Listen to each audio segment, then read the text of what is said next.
வள்ளலார் அருளிய அருட்பெருஞ்சோதி அகவற்பாவின் 431 முதல் 440 வரையிலான வரிகளுக்கான எளிய தமிழ் விளக்கம் இதோ.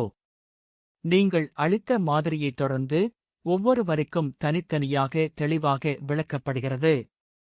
431 திருட்டுந் தலைவர்கள் சேர்ப்பல கோடியே அருட்டிரன் திருட்டு மருட்பெருஞ்சோதி.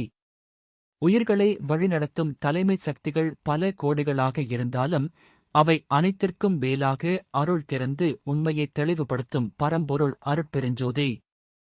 432 ஐந்தொழிலாதிசை யைவராதிகளை ஐந்தொழிலாதிசை எருட்பெருஞ்சோதி.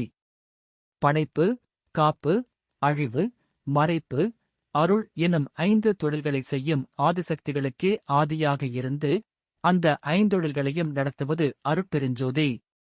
433 இறந்தவரெல்லாம் மிழுந்திட உலகில் அறந்தலை அளித்த வருட்பெருஞ்சோதி. இறந்த அனைவரும் மீண்டும் எழுந்து வாழும் வகையில் உலகில் தருமத்தின் தலைமையை வழங்கும் வல்லமை உடையவன் அருட்பெருஞ்சோதி. 434 செத்தவரெல்லான் சிரித்தான் கெழுதலில் அத்தகை காட்டிய வருட்பெருஞ்சோதி. இறந்தவர்கள் எல்லாம் மீண்டும் எழுந்து மகிழ்ச்சியுடன் வாழும் அதிசய நிலையை தெளிவாகக் காட்டியவன் அருட்பெருஞ்சோதி. 435 இறந்தவரெழுகவின் ரெண்ணியான் கிழிப்பிட அறந்துணை எனக்கரு லருட்பெருஞ்சோதி. இறந்தவர்கள் எழ வேண்டும் என்று எண்ணி செயல்படுவதற்கே தேவையான தருமத் துணையை எனக்கே அருளியவன் அருட்பெருஞ்சோதி என வள்ளலார் கூறுகிறார்.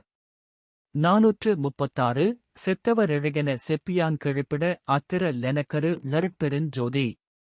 செத்தவர்கள் எழுக என்று சொல்லும் மட்டும் அல்லாமல் அந்தச் சொல்லே செயல் ஆகும் வல்லமையையும் எனக்கு அருளியவன் அருட்பெருஞ்சோதி.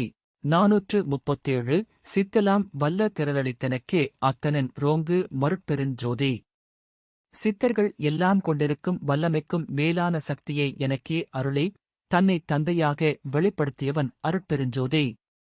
438 ஒன்றது இரண்டது ஒன்றினி இரண்டது ஒன்றினுடொன்றது ஒன்றென ஒன்றே.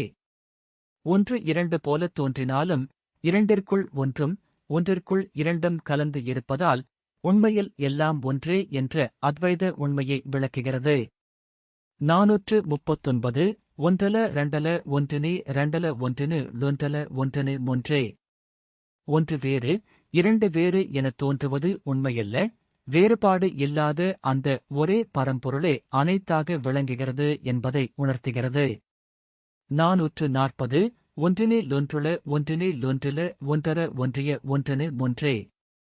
ஒரு நிலையில் ஒன்று இருக்கிறது, மற்றொரு நிலையில் இல்லை என தோன்றினாலும் அந்த எல்லா நிலைகளையும் தாண்டி ஒன்றே ஒன்றாக நிற்கும் பரம்பொருளே அருட்பெருஞ்சோதி என வள்ளலார் உச்சமாக அறிவிக்கிறார்.